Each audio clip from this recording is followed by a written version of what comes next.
بسم اللہ الرحمن الرحیم۔ السلام علیکم ورحمۃ اللہ وبرکاتہ۔ نحمدہ ونصلی علی رسولہ الکریم، اما بعد۔ زندگی میں اچھا موڑ آنے کی 4 نشانیاں۔ محترم ناظرین، حضرت علی کرم اللہ وجہ الکریم کا ایک خوبصورت قول ہے کہ تم کسی کے ساتھ بھلائی کرو اور تمہیں اس کا بدلہ برائی کی صورت میں ملے تو سمجھ لینا کہ اللہ کے ہاں تمہاری نیکی قبول ہو گئی۔ حضرت علی کرم اللہ وجہ الکریم سے کسی نے پوچھا کہ یا علی، انسان برا کب بنتا ہے؟ آپ رضی اللہ عنہ نے کیا خوبصورت جواب دیا۔ فرمایا، جب وہ اپنے آپ کو دوسروں سے اچھا سمجھنے لگ جاتا ہے تو پھر وہ برا انسان بننا شروع ہو جاتا ہے۔ محترم ناظرین، جب انسان کا وقت بدلتا ہے تو اللہ تعالیٰ فقیر کو بادشاہ اور بادشاہ کو فقیر بنا دیتا ہے۔ کب کس انسان کا وقت بدل جائے اس کے بارے میں کچھ نہیں کہا جا سکتا، مگر اب سوال یہ پیدا ہوتا ہے کہ اگر کسی انسان کا وقت بدلنے والا ہو، اگر کسی انسان کا اچھا وقت شروع ہونے والا ہو، ایسے انسان کو اچھا وقت شروع ہونے سے پہلے کون کون سی نشانیاں دیکھنے کو مل سکتی ہیں؟ یعنی کہ آپ اس بات کا کیسے پتہ لگا سکتے ہیں کہ آپ کا اچھا وقت شروع ہونے والا ہے؟ اگر آپ کو نہیں معلوم تو آپ اس ویڈیو کو آخر تک ضرور دیکھیں۔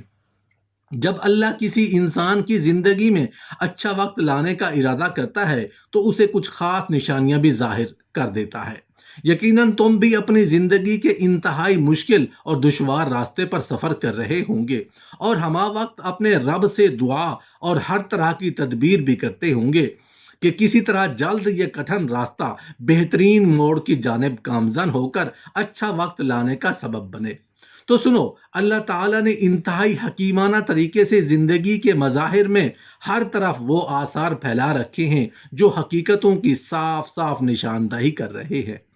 اللہ تعالیٰ خود قرآن میں فرماتے ہیں، تم سے مخاطب ہیں کہ تم ہر برسات میں دیکھتے ہو کہ اللہ نے پانی برسایا اور یکا یک مردہ پڑی ہوئی زمین میں اس کی بدولت جان ڈال دی۔ یقیناً اس میں ایک نشانی ہے۔ یاد رکھو، تمہارا ماضی تمہارے مستقبل کا فیصلہ نہیں کرتا۔ اس رب کے لیے منصوبہ تمہاری عقل سے بالا تر ہے۔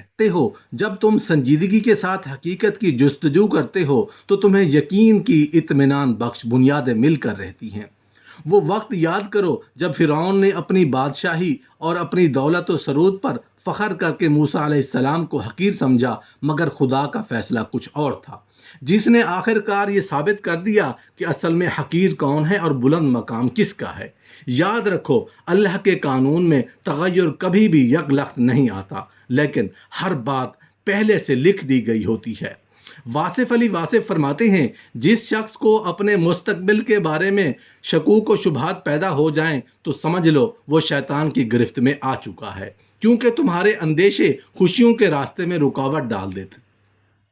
اللہ تعالیٰ قرآن پاک میں فرماتا ہے، کیا تیرے رب کی رحمت یہ لوگ تقسیم کرتے ہیں؟ دنیا کی زندگی میں ان کے گزر بسر کے سرائے ہم نے ہی ان کے درمیان تقسیم کیے ہیں۔ تو تم اس بات کا پورا یقین رکھو کہ جو چیز تمہارے لیے رکھی گئی ہے وہ کسی حال میں بھی تم تک پہنچا دی جائے گی، اور تمہارے حصے کی کوئی بھی چیز کسی دوسرے کا حصہ ہرگز نہ ہوگی۔ اور جان رکھو کہ بڑی منزلوں کے مسافر دل چھوٹا نہیں رکھتے۔ اللہ تعالیٰ قرآن پاک میں فرماتا ہے، اور تمہارا مستقبل تمہارے ماضی سے بہتر ہوگا اور ضرور ہم تمہیں پھیر دیں گے اس کی طرف جس میں تمہاری خوشی ہے۔ تمہارے رب کے پاس بہترین راستہ ہے ان تمام مسائل کے حل کے لیے، اور جو جتنی کوشش کرتا ہے اللہ اسے اتنا ہی نوازتا ہے، اور انسان یہ سمجھتا ہے کہ یہی اس کا نصیب ہے۔ اور اگر تم چاہتے ہو کہ تمہاری زندگی کے راستے بہترین موڑ کی جانب گامزن ہو جائیں تو تم اپنا یقین، توکل اور اعتماد کا سہارا اللہ ہی کی ذات کو بناؤ، کیونکہ قانون زندگی اسی سے ہے، تو امیدیں صرف اسی سے وابستہ رکھو۔ یاد رکھو، یہ دنیا والوں سے کچھ ممکن نہیں۔ جب تم اللہ کے آگے عاجز ہو کر اللہ کو مناتے ہو اور اس کی اطاعت اور اسی کا خوف دل میں رکھتے ہو تو تمہارا رب تم سے راضی ہو جاتا ہے۔ قرآن کہتا ہے، اے نبی، بشارت دے دیجئے عاجزانہ روش اختیار کرنے والوں کو، اور اللہ یقیناً ان کی مدد کرنے پر قادر ہے، اور تمام معاملات کا انجام اللہ ہی کے ہاتھ میں ہے۔ کیونکہ وہ جب بہترین کرنا چاہتا ہے تو تمہارے مخالف کو بھی تمہارے حق میں بہتر کر کے، راستہ ہموار کر کے تمہیں سر بلند کر دیتا ہے۔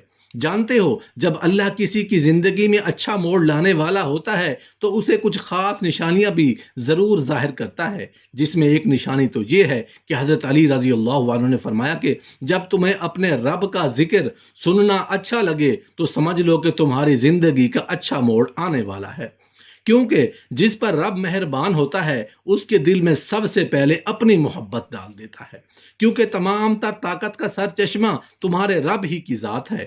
اس کی مشیت وہ آب حیات ہے جو زندگی کو دوام بخشتا ہے یہاں تک کہ اس دنیا سے اگلی دنیا تک۔ اور جان رکھو کہ زندگی میں آنے والے سخت اندھیرے کبھی بھی ساری عمر کے لیے نہیں ہوتے۔ ہر ایک مشکل اور ہر خلا کی ایکسپائری ڈیٹ ہوتی ہے، کوئی بھی راستہ ایسا نہیں ہوتا جس کی منزل نہ ہو، اور جب مشکلات کا قہر پھیل جائے تو اللہ کی رحمت کا آفتاب ضرور روشن ہوتا ہے۔ اور یاد رکھو کہ حالات کتنے ہی ناقابل برداشت کیوں نہ ہوں، جو دل اللہ کی رضا کے لیے کچھ چھوڑنا یا اپنانا سیکھ لیتا ہے تو اللہ تعالیٰ خود اس کی زندگی کو بہترین موڑ کی طرف پھیر دیتا ہے، کیونکہ تمہارا رب اپنے حکم کی تابعداری کرنے والوں کو کبھی بے سکون اور محروم نہیں چھوڑتا۔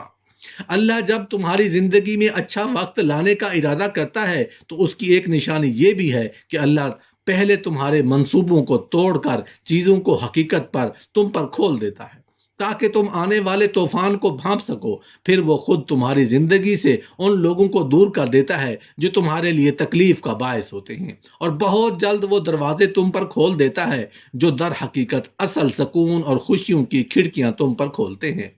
اور جان رکھو کہ اللہ مخلص دلوں کو ضرور نوازتا ہے، اس میں وقت کی نوعیت الگ الگ ہو سکتی ہے لیکن وہ بڑی کمال کی کرتا ہے، اور ایسا دیتا ہے کہ راستے روکنے والوں کو بھی حیرت میں ڈال دیتا ہے۔ مطمئن ہو جاؤ، اس مہربان رب کا چنا گیا وقت بہترین وقت ہوگا جو تمہاری زندگی کا بہترین موڑ بن کر تمہیں وہ سکون عطا کرے گا جس کی تم متلاشی ہو۔ ان قریب تمہاری زندگی کے راستے بہترین منزلوں کی طرف رواں دواں ہوں گے انشاءاللہ۔ اللہ ہم سب کو شاد و آباد رکھے، آمین۔ اے اللہ، ساری مخلوق کے پالنے والے، اے زندگی موت کا فیصلہ کرنے والے، اے زمین و آسمان کے مالک، اے پہاڑوں سمندروں کے مالک، اے جناتوں کے معبود، عرش اعظم کے مالک، اے فرشتوں کے معبود، اے عزت و ذلت کے مالک، اے بیماروں کو شفا دینے والے، اے بادشاہوں کے بادشاہ، اے اللہ، ہم تیرے گناہگار بندے ہیں، تیرے خطا کار بندے ہیں، ہمارے گناہوں کو معاف فرما، ہماری خطاؤں کو معاف فرما۔ اے اللہ، ہم اپنے اگلے پچھلے صغیرہ کبیرہ سبھی گناہوں، خطاؤں اور نافرمانیوں کی معافی مانگتے ہیں۔ اے اللہ رب العزت، ہم اپنے گناہوں سے توبہ کرتے ہیں، ہماری توبہ کو قبول فرما۔